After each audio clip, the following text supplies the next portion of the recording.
Hopefully we can play some finals footy and go the next step further than they did last year. It is 2:03 and all we've had is what I showed you before. Something I experience a lot with my weight loss clients, and in particular female clients, is good morning, you absolute legends. We are back with another episode. Sorry if it's a bit overexposed right now. And today we've got some very exciting news that I'm going to be sharing with you all, which I was going to do in the previous episode, but it got delayed. So we've got some very exciting news. So hang around and let's get to it. Morning. Morning.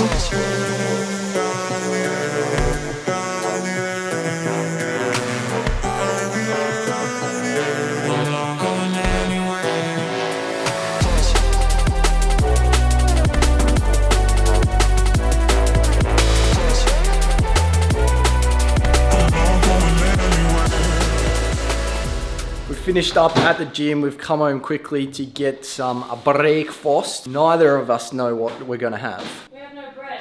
We have no bread because Tori keeps eating my bread. I might have some fruit. How'd your gym session go?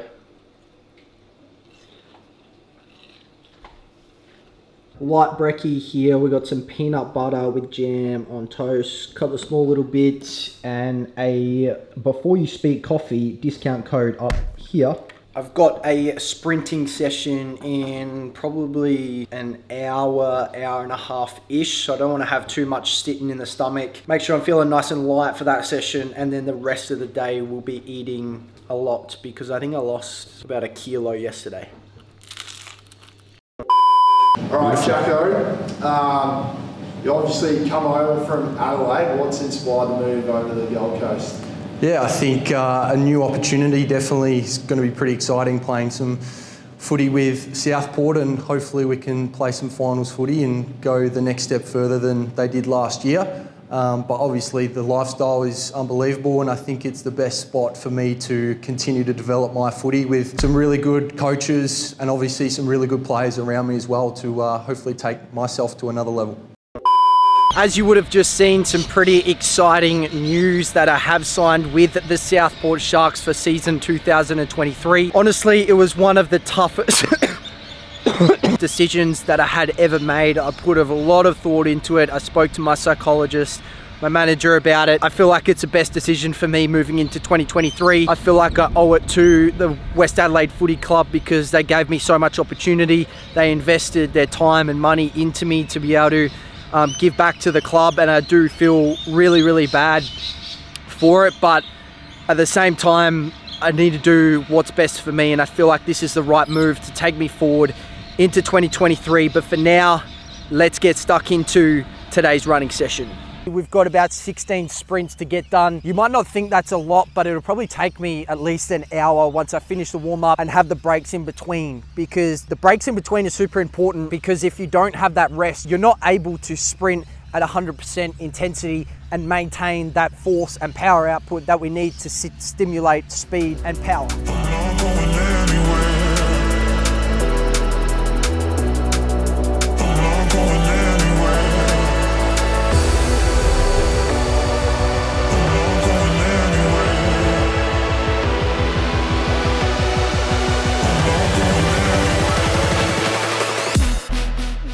Oh shit, that looks like rain is coming my way. Oh damn, have a look at all that. 15-metre sprints done. Now onto our 20s. We've got 6 20-metre sprints, and then our sprinting session is over. Feeling pretty good. I'm starting to get a lot more intuitive in terms of what is a good sprint, what is a poor sprint, what feels good within my feet, how I'm striking the floor, how powerful I am. Can definitely tell the difference between a good sprint and a bad sprint, which I couldn't do that before. So it's positive. I like sprinting by myself because I can feel the movement rather than relying on external feedback. I can actually feel what's going on and where my feet are. Sprint sesh, done, baby. Brother! Hello! Do you have a puzzle for me? Got a present for you! Thank you. What is it? My birthday present. Oh. Tori has joined the Sony gang. She's getting a new camera. This is her lens that's come, and her camera comes at some stage today. I am absolutely starving. It is 2:03. And all we've had is what I showed you before, our little coffee, apple, and a little bit of toast. So it's time to get a decent meal in. What do we got here? Some leftovers. Leftover garlic bread for entree. Some leftover veggies, pasta, a little bit of tofu there for main. And then I'm gonna cook up some plant-based chicken for our protein source, and that should top us up. I'm trying to stay away from the plant-based chicken a little bit at the moment because I feel like it's messing up with my digestion a little bit. So trying to keep everything as clean as possible throughout the day, and then if I need to top up on calories, I'll do what I have to get those calories in, because yesterday I lost at least a full kilo, maybe 1.5 kilos, which is what I want to speak to you guys about right now. Something I experience a lot with my weight loss clients, and in particular female clients, is a lot of weight variations. And what I mean by that is the scale goes up, down, up, down. And a lot of people can get disheartened about that. And I think that's the main reason why people don't like to weigh themselves, is because one morning they could be lighter than they were the previous day, and then the next day after that, they're 1 kilo heavier. And you don't know the reason why. And it comes down to a lot of different factors. One of them is being an increase in salt and carbohydrate intake is going to cause you to hold on to a lot more water. Stress can be a significant factor. Not getting at least 7 hours of sleep can also affect your weight by up to 50%. So that is a huge factor as well. And even if you go out for dinner one night or go to a cafe and you just eat different foods to what you're used to, your digestion might not be there.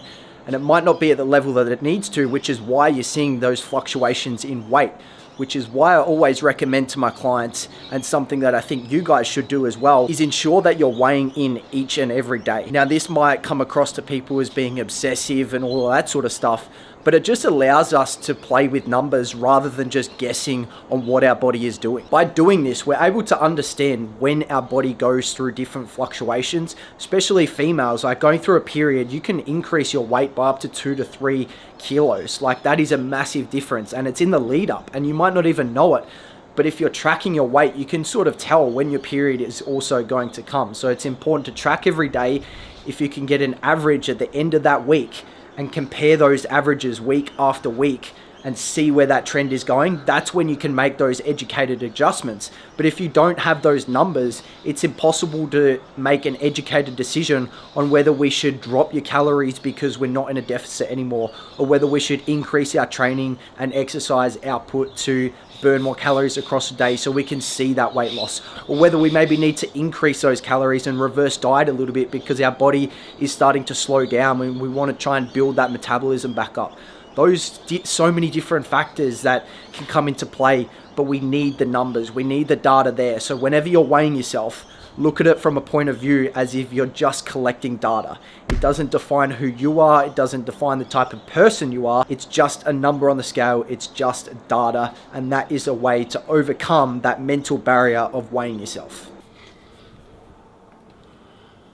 We've got our not so little burrito here with just some smashed avo, bit of leftover rice, and the leftover plant-based chicken that I cooked up earlier today. Wasn't really sure what I felt like for dinner. I wanted something quick and easy, so we'll get this down. We'll also have probably a mango and some dark chocolate for dessert, which will get us through to today, and Tori gets home in about an hour's time, which you'll probably see in the next clip. And then that'll probably wrap us up for the day. So obviously some pretty exciting news being able to share with you guys. We'll be playing in Queensland next year in the VFL. Playing against all different AFL clubs will be a nice different challenge. Coming up against different opponents. Obviously, I've spent a fair bit of time in Adelaide over the past 8 or so years since I've been playing senior footy. So it'll be a good little change up, have a new environment, and hopefully that sparks something for me next year. And I'm just, super excited to meet all the boys, get stuck into training. That's the most nervous part, just being able to remember all the boys' names, because I'll have to learn another 40, 50 blokes' names. But get over that hurdle, and then we will be absolutely sweet, fit and firing. Couldn't be in a better position for me physically. Let's just go out and attack this pre-season.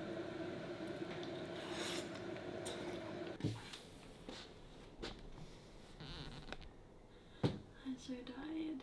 Come give me a hug.